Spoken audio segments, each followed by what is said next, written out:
saya pastikan bahwa itu memang terjadi. Saya sudah dapat laporannya dari BSSN, kemudian dari analisis deputi 7 saya.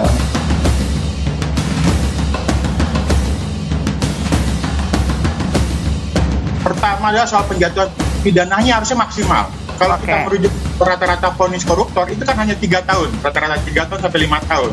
Efek jeraknya hilang.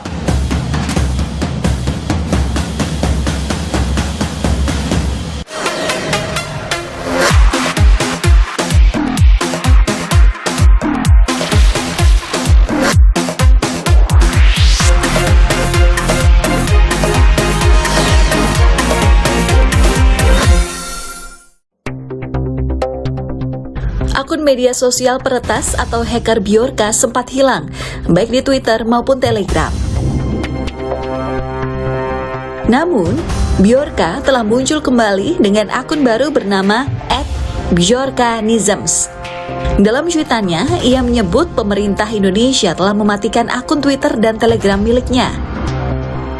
Bjorka muncul terkait peretasan data dari Indonesia sejak Agustus lalu. Bjorka menyatakan telah menjual 105 juta data milik warga negara Indonesia yang berasal dari Komisi Pemilihan Umum. Pembobolan data oleh Bjorka bukanlah hal baru. Pada April 2020 lalu, user ini juga pernah membobol data pelanggan Tokopedia.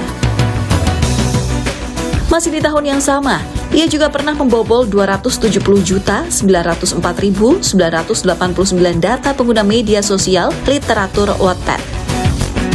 Dan puncaknya pada Agustus lalu, user ini mengunggah 1,3 miliar data registrasi SIM card yang diklaim dibobol dari Kementerian Komunikasi dan Informatika atau Kominfo, serta beberapa dokumen penting pemerintah, termasuk dokumen-dokumen Badan Intelijen Negara dengan Presiden. Namun, beberapa lembaga negara dan juru bicara Badan Intelijen Negara, Wawan Haripurwanto, sempat membantah bocornya data tersebut. Saya nyatakan bahwa itu semua hoax.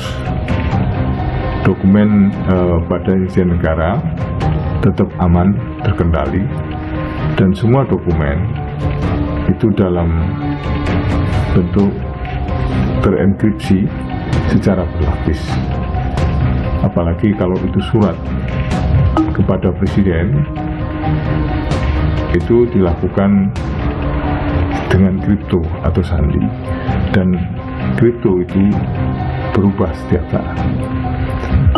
Oleh karenanya, apa yang beredar di rumors bahwa seolah-olah dokumen dari BIN kepada Presiden Jokowi itu telah diretas, itu tidak benar.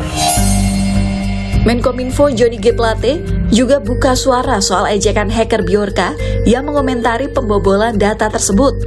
Ia pun meminta publik untuk bijak dalam bermedia sosial dengan tidak menggunakan kata-kata kotor di publik. Bjorka diminta berhenti menyerang Indonesia karena perbuatannya itu merugikan masyarakat. Tak berhenti, pembobolan data dan pejabat publik terus dilakukan oleh user Bjorka. Menteri Komunikasi dan Informatika Johnny Gerard Plate, Ketua DPR Puan Maharani, Menteri BUMN Erick Thohir, dan beberapa pejabat lainnya menjadi sasaran pembobolan hacker ini. Pembobolan yang awalnya ditepis oleh Badan Intelijen Negara akhirnya dikuak oleh Menko Polhukam Mahfud MD. Ia membenarkan adanya sejumlah informasi milik negara yang diretas Bjorka. Meski begitu, ia tak ambil pusing sebab hal tersebut bukan informasi rahasia. Saya pastikan bahwa itu memang terjadi.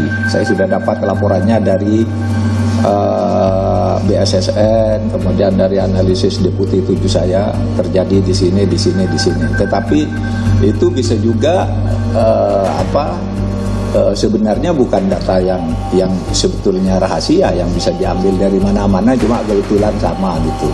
Nah, oleh sebab itu nanti masih akan didalami. Pemerintah masih akan merapat tentang ini. Pemerintah telah membentuk tim cepat tanggap atau Emergency Response Team setelah maraknya serangan siber yang dilakukan oleh hacker Bjorka.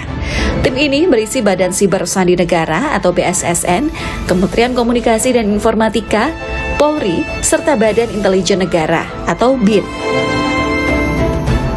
Instruksi ini diarahkan langsung oleh Presiden Joko Widodo dalam rapat terbatas yang digelar di Istana Negara pada Senin 12 September lalu.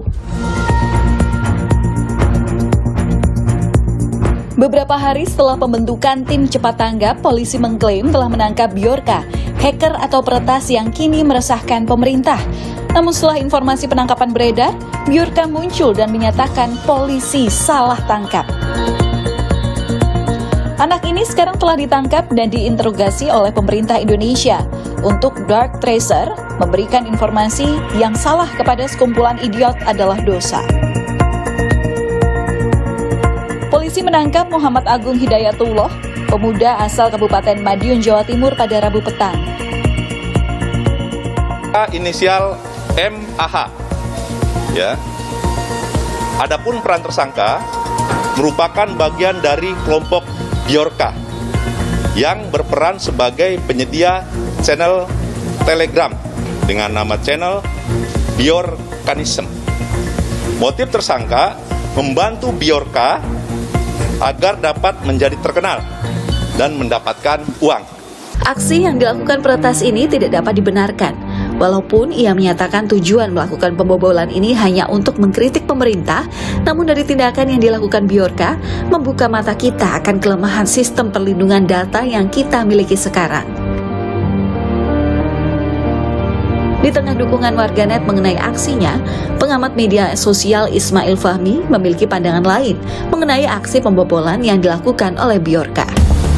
Kalau lihat data, ya kemarin saya share analisis di Drone tentang percakapan netizen terkait Bjorka.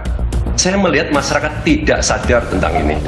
Contohnya saja bahwa harusnya mereka marah kepada Bjorka yang membocorkan kan, karena itu membuat mereka jadi berbahaya. Tapi malah sebaliknya, mereka kan malah menjadikan Bjorka sebagai pahlawan. Ini kan kebalikan banget. Artinya menunjukkan apa? Masyarakat sangat tidak sadar bahwa di depan mata dia itu, dia jadi kondisi yang sangat berbahaya. Sehingga dia harusnya apa? Marah kepada Bjorka, kemudian minta kepada Bjorka, pemerintah supaya Bjorka ditangkap misalnya. Malah kebalikannya kan. Sensasi kekesalan pada pemerintah, ketidakpercayaan pada pemerintah itu yang menjadi lebih dominan.